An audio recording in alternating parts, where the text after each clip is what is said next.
बाघ को डराने वाला हिरन। एक जंगल था। उस जंगल में एक हिरन रहती थी। एक दिन हिरन घास चरते हुए बहुत दूर चली गई। इतने में बारिश होने लगी थी, तो तुरंत हिरन ने बाजू के गुफा में घुस गई। थोड़ी देर बाद बारिश रुक गई, तो बाहर आने की सोचा तो गुफा की तरफ बाघ आ रहा था। इससे हिरन की सांसें रुक गई समझो। बाप रे बाप, उस बाघ की नजर मुझ पर पड़ गई, तब तो मैं बिल्कुल मरूंगी। अब मैं क्या करूं? करके सोच में पड़ गई। गुफा में अंधेरा होने के कारण वह बाघ को नहीं दिखेगी करके सोचकर उसने चैन की सांस ली। लेकिन खतरा भी पूरी तरह से नहीं टला। बाघ किसी भी क्षण गुफा में आ सकता था और हिरन को भी बाहर जाने की बिल्कुल भी मौका नहीं था। तुरंत हिरन को तेजी से एक उपाय सूझी। उसने गंभीरता से गला बदल कर कहा, उस बाघ के आने का समय आ गया। उसके आने के तुरंत हम तीनों मिलकर एक ही बार में हमला करेंगे।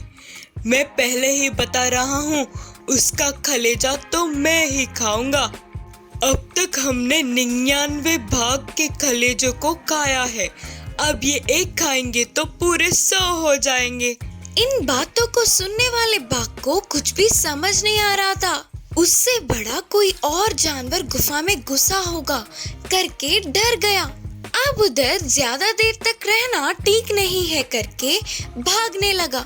थोड़ी दूर जाने के बाद उसे एक भेड़िया दिखा। क्यों ऐसे भाग रहे हो?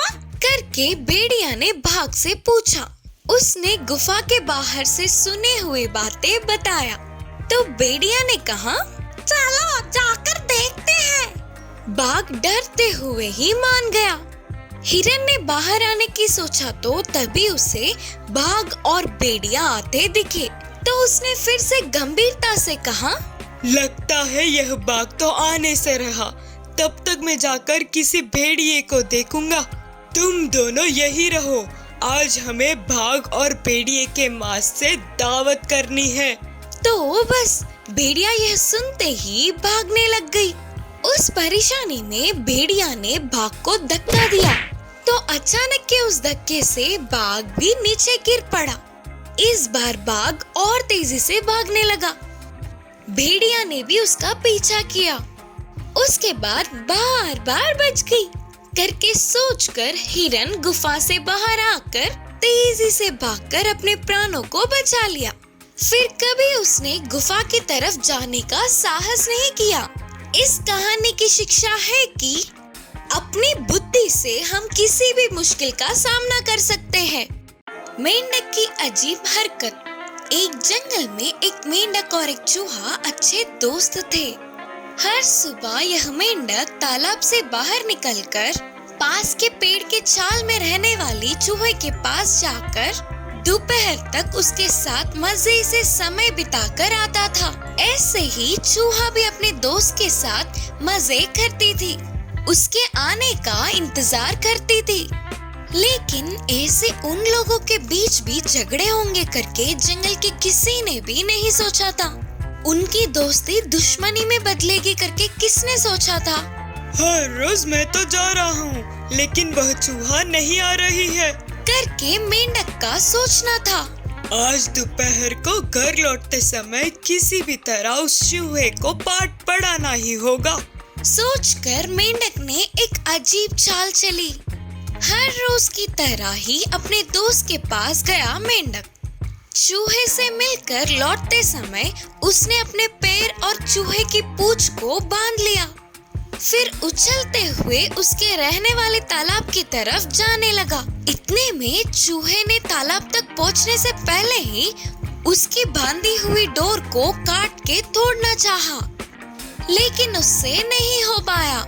इससे ना चाहते हुए भी उस मेंढक के पीछे जाना पड़ा। अब ना कुछ कर पाते हुए डर के चूहा चिल्लाने लगी, बचाओ बचाओ, कोई बचाओ। चूहे को ऐसे डरते देख मेंढक हंसने लगा। मेंढक के पानी में कूदते ही चूहा उसकी पीठ पर चढ़ के बैठ गई। ऐसे कुछ दूर पानी में जाते ही चूहे के भार को मेंढक नहीं उठा पाया। हरकतों को देखने वाला एक बाज ऊपर से उड़ता हुआ आया और चूहे को अपनी मजबूत पैरों से जकड़कर ले गया। उसके पैरों से चूहे की पूंछ को बांधने वाला मेंढक भी कितनी कोशिश करने पर भी उस डोर को नहीं तोड़ पाया और वो भी चूहे के साथ पेड़ पर पहुंचा। मेंढक के इस अजीब हरकत के कारण चूहा भी बाज का भोजन बन गई। इस कहानी की शिक्षा है कि कभी कभी ऐसे अपनी अजीब हरकतें ही हमारे मुसीबतों का कारण बनते हैं। अच्छी दोस्ती की कहानी। एक पेड़ के ऊपर एक कबूतर रहता था। उसका और एक मुर्गी का अच्छी दोस्ती थी। वह मुर्गी पास के फूल के बगीचे में रहती थी। वे दोनों हर शाम को मिलकर बातें करते थे। एक दिन एक भूखा भेड़िया उस फूल के बगीचे में आया और खाने के लिए उस बगीचे में ढूंढ रहा था। तभी उसे मुर्गी दिखी। ये मुर्गी हट्टा कट्टा दिख रही है, इससे कैसे भी खाना होगा। सोचकर धीरे से जाके मुर्गी को पकड़कर अपने थैली में डाल के भागने लगा। मुर्गी डर के थैली के अंदर से ही चिल्लाने लगी। पेड़ के ऊपर बैठा कबूतर सब कुछ देख रहा था और उसने किसी भी तरह अपने दोस्त को बचाने की ठानी। तुरंत एक उपाय सोचा और भेड़िया से पहले वह उड़कर रास्ते में मरी हुई कबूतर की तरह नाटक किया। रास्ते में ऐसे पड़े हुए कबूतर को भेड़िए ने देखा। थैली को नीचे रखकर, वाह क्या किस्मत है मेरी, एक मुर्गी और एक कबूतर दोनों ही मिल गए। आज अच्छे से दावत करूंगा। कबूतर को निकालने उसके पास गया। यही सही समय है सोचकर मुर्गी जल्दी से उस थैली से बाहर आकर वापस उसमें एक पत्थर रख दिया और वह जाकर झाड़ों में छुप गई। भेड़िया कबूतर को निकालने गया और इतने में कबूतर उड़ गया। अरे कबूतर ने कितना बड़ा धोखा दे दिया रे। बोलते हुए थैली को लेकर घर चला गया भेड़िया। आज तो मुर्गी से ही काम चलाना होगा सोचकर थैला निकालकर देखा।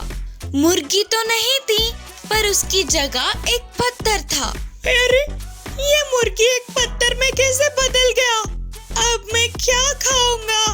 बोलते हुए रोता गया भेड़िया। मुर्गी और कबूतर दोनों मिलकर भेड़िए पे हंसने लगे। इस कहानी की नीति है कि लालच बुरी बला है। छोटा शेर और कछुए की कहानी। एक जंगल में एक छोटा शेर रहता था। उसको थोड़ा घमंड ज्यादा ही था। एक दिन वह शिकार करने चला।